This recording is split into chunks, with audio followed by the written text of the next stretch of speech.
Zamannya Apolinarius Darmawan tidak ada kaitan politik, zaman Ahok. Jadi sepi, kalah pemberitaan. Nggak ada yang fokus dengan Apolinarius Darmawan. Bagaimana dengan KC? Beritanya hebohnya sama beritanya Ahok, sama dengan beritanya saya. Ya kan? Kenapa bisa makin heboh yang beritanya KC? Karena kita naikkan ke dunia internasional oleh tim kami yang di Eropa. Kalau enggak KC sudah mati. Kemarin keluarganya komplain ya.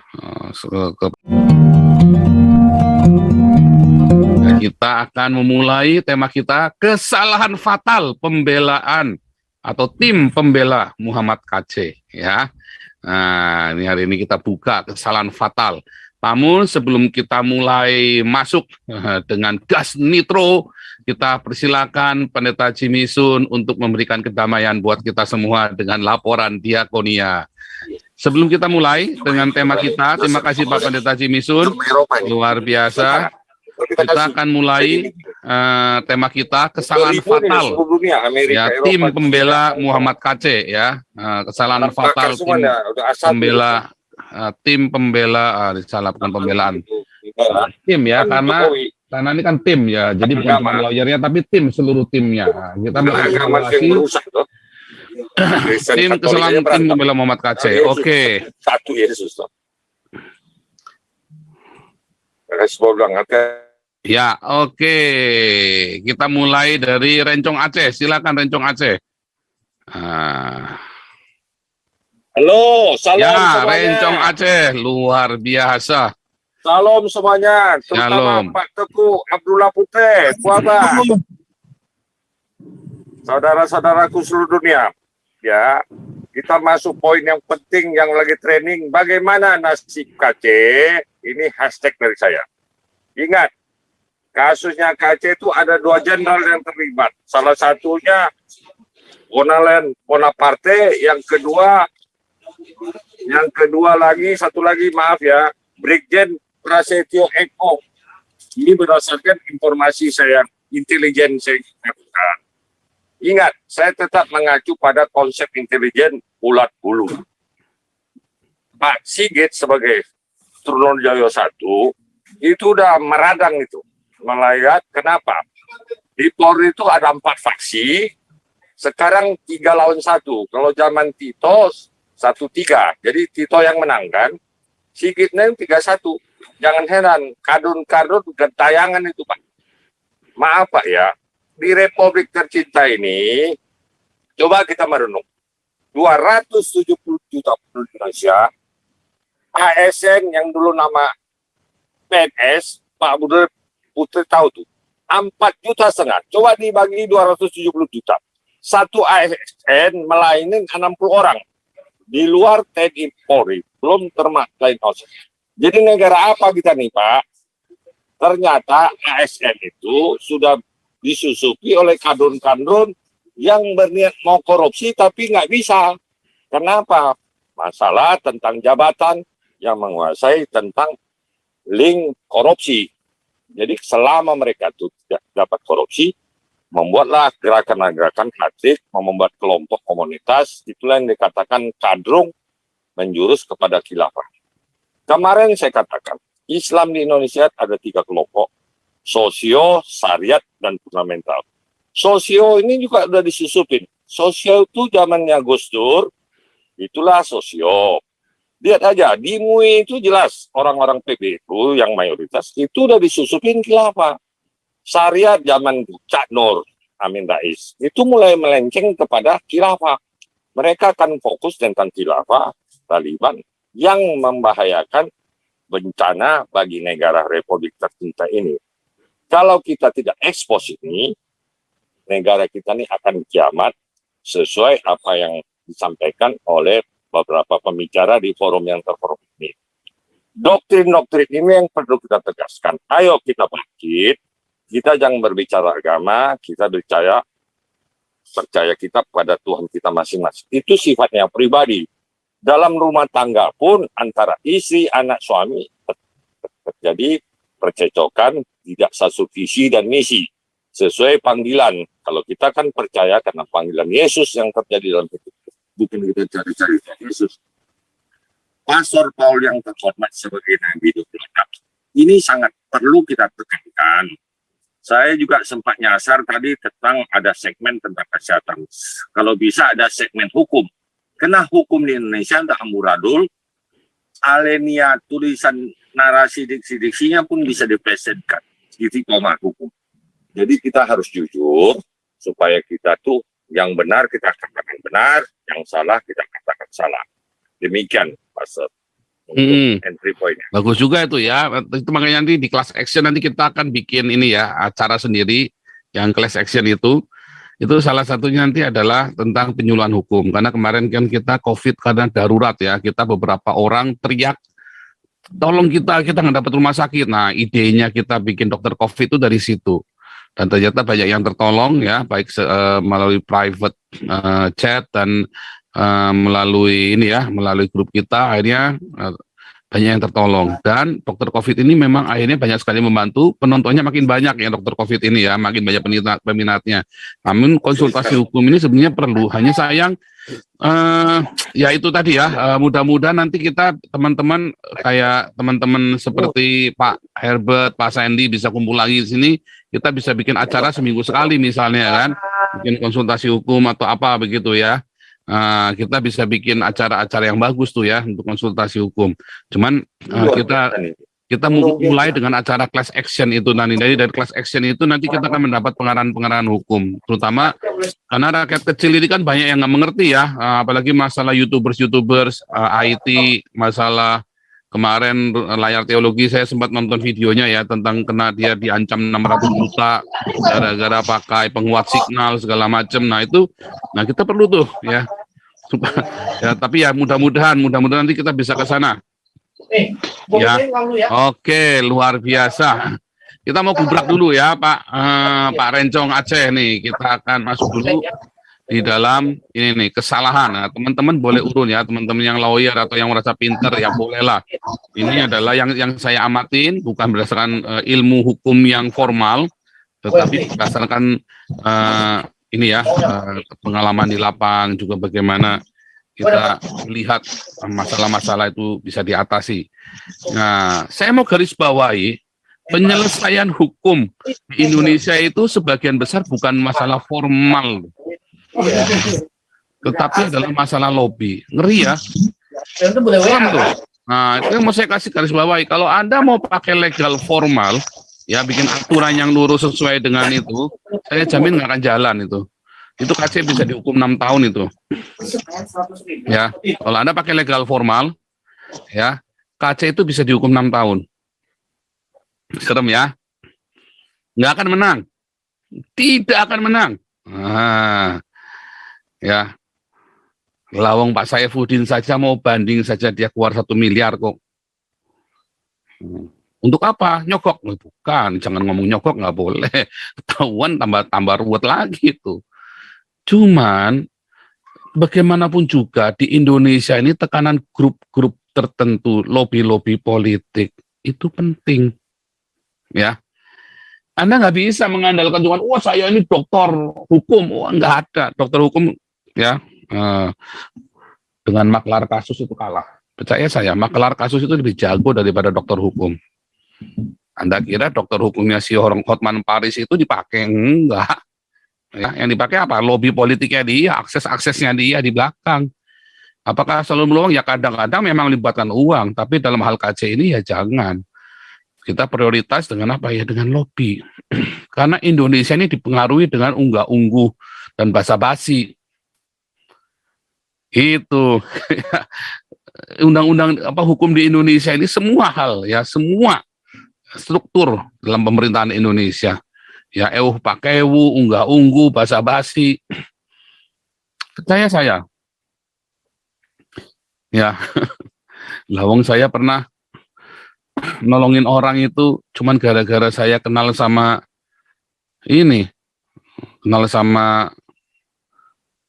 petinggi lah, salah satu petinggi. Nggak pakai duit. Ya. Tolong, cuma ditanya salahnya apa gini, kamu yakin begini, kamu tolong, iya tolong. Kamu yang jamin ya? Iya. Ya kan? Pulang dia, bisa pulang. Itu masalahnya begitu. Pakai apa segala macam. Anda kira kasusnya KC ini tidak syarat dengan politik, ya kesempatan, ya kan? Tetapi kita mesti ngukur seberapa nilai tukarnya KC. Nah, ini kalau Anda cuma mau lurus, cuma jalur legal formal, saya jamin tuh 6 tahun itu KC itu minimum itu, ya, 6 tahun itu KC. Kalau hukuman pertamanya Pak, siapa itu? Apollonius Darmawan itu ya, hukuman pertamanya itu 4 tahun, 3 bulan. Hukuman pertamanya. Ya, hukuman keduanya 5 tahun. Padahal Apollonius Darmawan cuma nulis 1 potong saja loh. Ya. Sedangkan KC beratus-ratus video. Nah, zamannya Apollonius Darmawan tidak ada kaitan politik, zaman Ahok. Jadi sepi, kalah pemberitaan, nggak ada yang fokus dengan Apollonius Darmawan. Bagaimana dengan KC? Beritanya hebohnya sama beritanya Ahok, sama dengan beritanya saya, ya kan? Kenapa bisa makin heboh yang beritanya KC? Karena kita naikkan ke dunia internasional oleh tim kami yang di Eropa. Kalau enggak KC sudah mati. Kemarin keluarganya komplain ya kepada kita itu. Mungkin saya dikasih tahu lah, dikomplain nih sama keluarganya. Saya bilang, memang gua pikirin. Keluarganya nggak mikir kalau KC bisa dibunuh. Persis kayak Yudi Mulyana dulu kan pernah komplain sama saya. Kenapa percakapan saya dengan perempuan-perempuan itu dibuka? Kenapa percakapan yang dengan Hani Christian itu dibuka? Kalau nggak dibuka kamu matilah. Saya bilang begitu, kamu mati kalau nggak dibuka. Gimana sih kamu? Nah, sesuatu yang sudah diketahui oleh publik, orang itu tidak berani sentuh lagi. Tadi itu si Pak Rencong bilang ulat bulu itu, ulat duri. Kalau belum diketahui publik, ya semua gampang. Polisi itu paling tidak suka kalau penyidikan itu diketahui publik, karena mereka nggak bisa bermain. Ya, nggak bisa bermain di dalam. Bermain dalam arti positif maupun bermain dalam arti negatif. Artinya mereka harus udah lurus, SOP. Karena berani geser, semua mata memandang, wah bisa rusak semua. Walaupun permainan tetap bisa dilakukan, tetapi sangat berbahaya. Makanya kalau semua yang sudah dipublikasi dengan massal itu repot sekali. Dan kita nggak bisa, karena kasus KC ini udah ditumpangin berbagai kepentingan. Yaitu endingnya nantinya untuk menggoyang Jokowi. Dibilang nggak becus. Dan untuk menjaga martabat Islam, supaya nanti 2024 kalian ditakut-takutin, sehingga kalian nggak berani gerak 2024. Orang Islam yang berkuasa, awas loh, gua jagoannya. Nah, itu tadi. Ya, jadi kesalahan yang paling fatal adalah karena lawyer tim pembelanya, bukan cuma lawyer, tim pembelanya mau melakukan pembelaan formal, nggak bisa. Ya, ini mudah-mudahan Pak Saifuddin dan lawyernya dengar ya. Ya saya sih nggak usah pamer-pamer lah prestasi saya lah, ya. Mungkin salah aja kalau mau cerita di Indonesia itu ya, tanya lawyer siapapun ketokan kuping saya, nggak bisa pembelaan formal langsung begitu adep-adepan, nggak bisa. Itu semua tetap harus maju. Ya, mau kasus maling ayam, mau kasus narkoba apalagi, ya kan? Anda begitu masuk ke Polres Jakarta Barat, kena narkoba, ditahan, dang, BB-nya berapa banyak? Ya kan, 10 gram. Pusing loh, 10 gram, langsung, oke. Telepon orang tuamu, datang orang tuanya. Lurus, atau mau sidang. Kalau mau pulang, bayar sekarang di tempat 3 miliar. Wah, nggak punya uang buat 3 miliar. Ya udah, berapa kamu bisa mampu? 600 juta, nggak bisa pulang. Nggak bisa pulang. Sidang 600 juta, tapi nanti BB-nya dikurangin. Dari mana Pak taunya? Itu bukan rahasia umum lagi, begituan mah. Ya, itu bukan rahasia lagi. Itulah yang saya itu dari yang caranya tidak baik ya. Ini baru cara yang tidak baik. Begitu Anda bawa BB 110 gram, apalagi 1 kilo, ya itu yang pernah ada buat 1 kilo, waduh mati, hukuman mati loh 1 kilo mah. Ya, tapi bisa dikurangin dari 1 kilo bisa cuma tiba-tiba cuma 100 gram loh. Jadi cuma hukumnya kenanya 15 tahun atau berapa tahun ya waktu itu ya. Ya, ya kan? Yang 100 gram jadi cuma 10, cuman tinggal berapa gram doang, akhirnya hukumannya cuma apa? Rehabilitasi pemakai. Ya kan, rehabilitasi 1 tahun. Bisa begitu, semua bisa begitu, aneh. Hukum di Indonesia memang begitu. Itu dari yang pakai duit, yang yang nakal-nakal, yang jahat ya. Tetapi kalau dalam kasus-kasus lain, ya kalau narkoba itu memang jangan pernah ya. Jangan pernah Anda terkasus narkoba. Aduh, itu lubang tak berdasar. Anda sendiri rugi, ya. Yang ngurus pun ya Anda jadi bulan-bulanan sama yang ngurus, maklar kasusnya. Duit semua itu.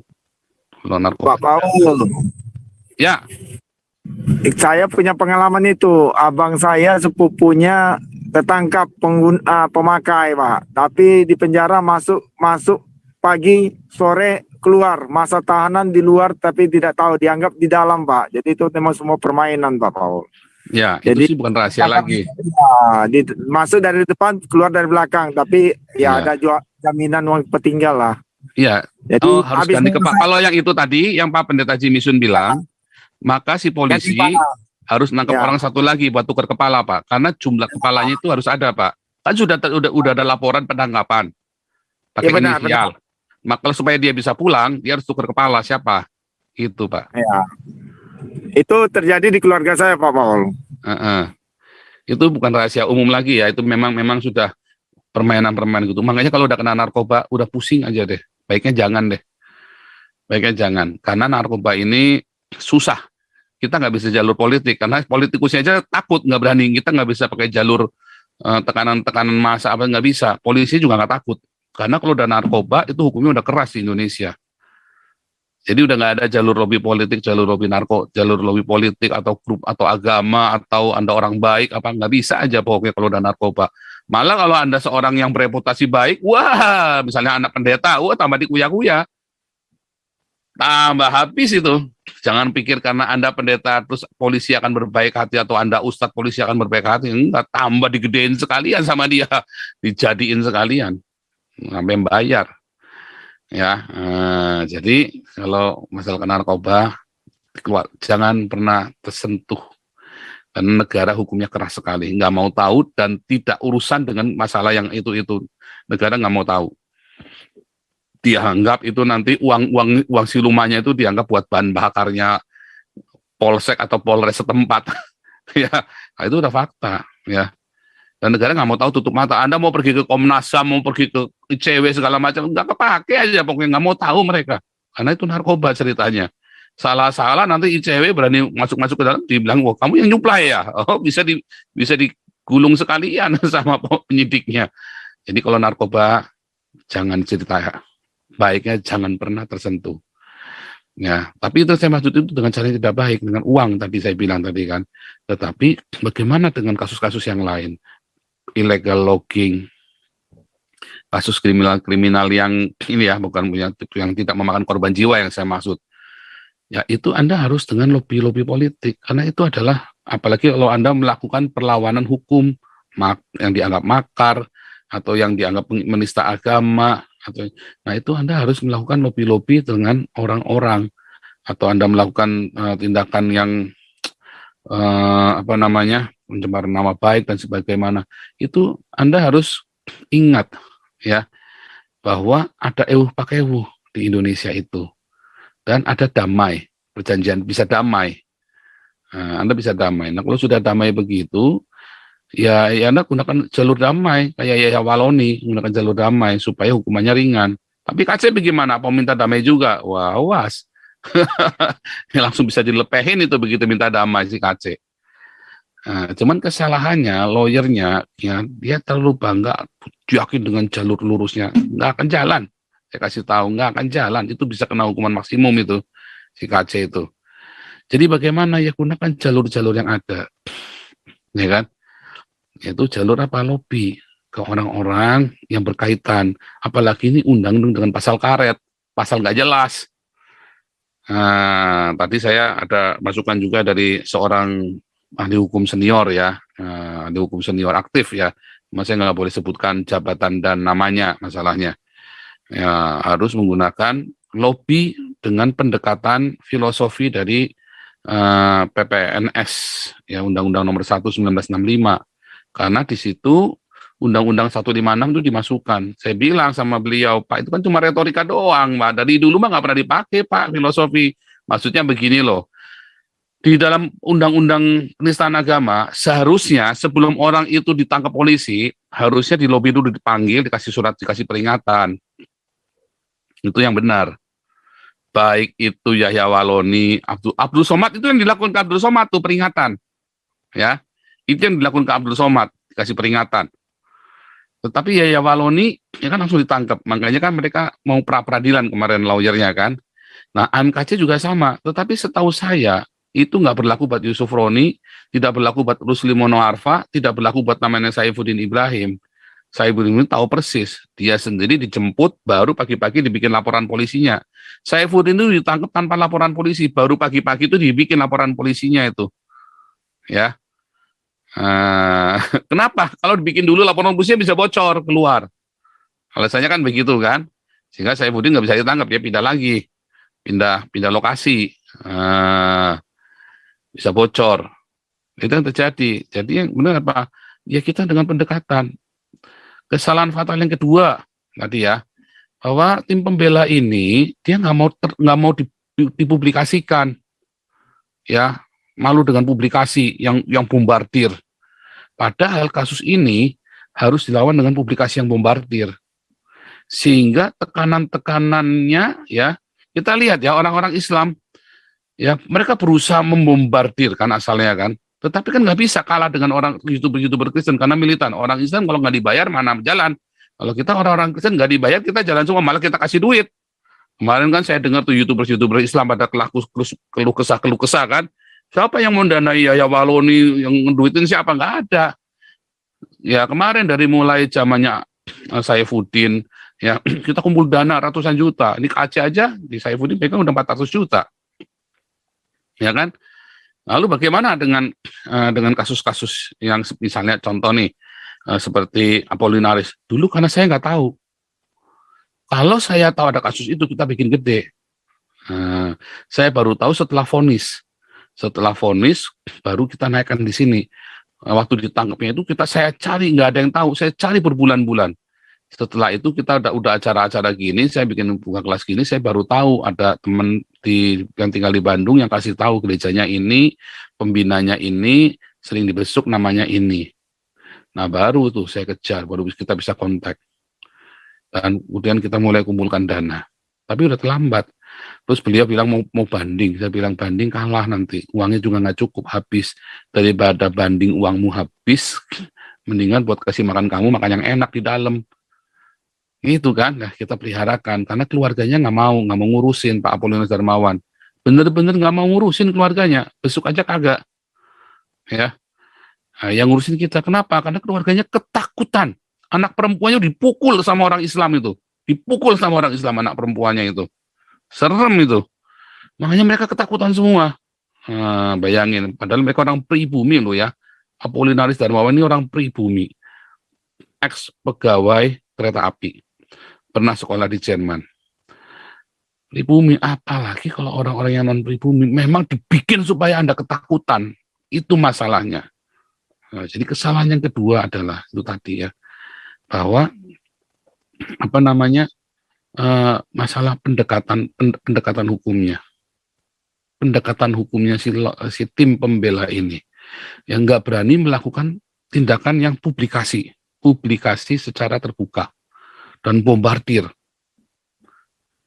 Ya, yang ketiga, saya bikin general ya, nanti teman-teman boleh silakan membahas. Ya, tadi pertama itu adalah mereka mau pakai jalur formal, nggak bisa jalur formal. Yang kedua, mereka mau pakai tadi ya tidak maunya diam-diam aja silent, apalagi silent bisa mati itu KC. Kemarin kalau kita nggak bombardir ya kelar juga itu orang tuh. Ya kan, nah, kita naikkan. Yang ketiga kesalahannya, kalian tidak bisa menggunakan resources yang ada. Entah kenapa, heran saya. Padahal sekarang sudah dibuka, dipublikasi ke seluruh dunia. Amnesty Internasional aja akhirnya ngomong, Amnesty Internasional Indonesia akhirnya ngomong, kenapa? Saya tahu persis karena ditekan sama teman kita Uskup Agung Prancis, Galliot Jacques itu kemarin ya, yang Amnesty Prancis, ya kan? Ditekan, saya tahu persis karena saya tahu persis waktu si Pak Jacques Galliot itu nulis suratnya itu ya.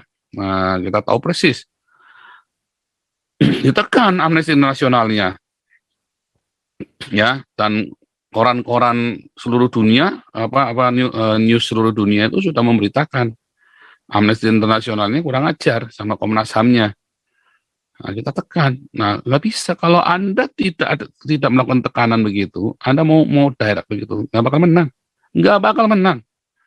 Kesalahan yang keempat, Anda ingin membebaskan KC. Itu salah besar. Ini fatal semua nih ya. Anda ingin membebaskan KC itu salah. KC nggak bisa dibebaskan. Nggak bisa. Yang bisa itu diperingan hukumannya, seringan-ringannya. Ya misalnya nih 2 tahun saja.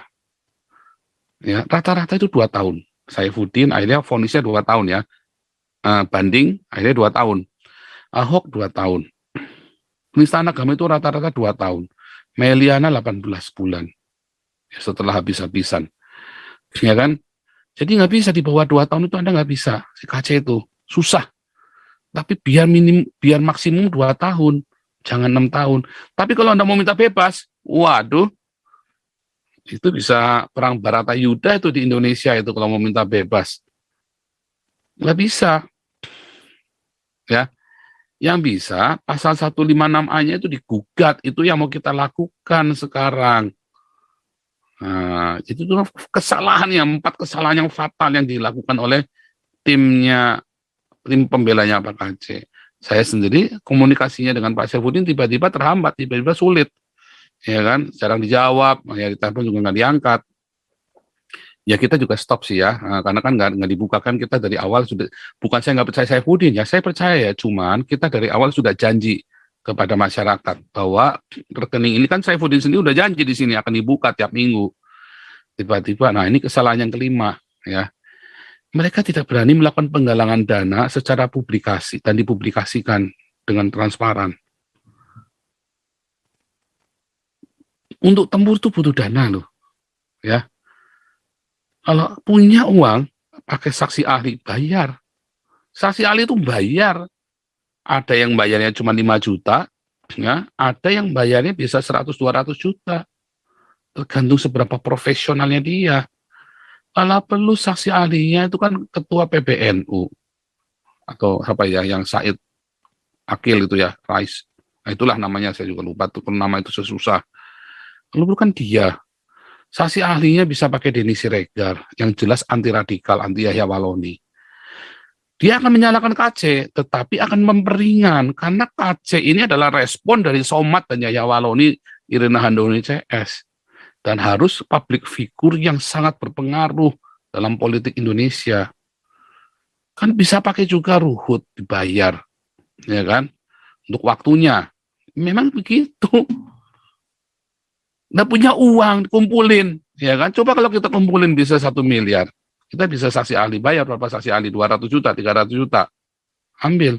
Karena saksi ahli ini bukan cuma jadi saksi ahli saja, tapi dia akan lobby ke dalam. Udahlah, nggak usah diurus. Nanti kalau demo gimana? Ntar gue yang urus masalah demo-demo. Gitu, ya. Soalnya apa? Orang-orang Islamnya sekarang mereka seakan-akan di atas angin, ya. Yang penting kan KC masuk. Mau hukumannya berapa tahun mereka nggak urusan. Tetapi di dalam kalau KC tidak melakukan itu bisa dihukum panjang. Bagaimana caranya supaya 2 tahun saja? Hukumannya KC itu 3 loh ya, pasalnya 3 lapis loh. 1 penistaan agama, 2 undang-undang ITE, ketiga adalah hoax. Itu 6 tahun lebih ya. Bisa 4 tahun tuh bagus, tapi kita mau supaya 2 tahun. Ya, caranya gimana? Akhirnya Apolinaris pun akhirnya kena pasalnya cuma undang-undang ITE loh, 156A-nya gugur loh, ya kan? Bisa, tapi tetap 5 tahun kan kurang ajar kan undang-undang ITE-nya, tetap hukumannya 5 tahun. Nah itu ya 5 hal itu yang pelajaran mendasar sebelum kita lanjutkan ya. Nah, ini Oke.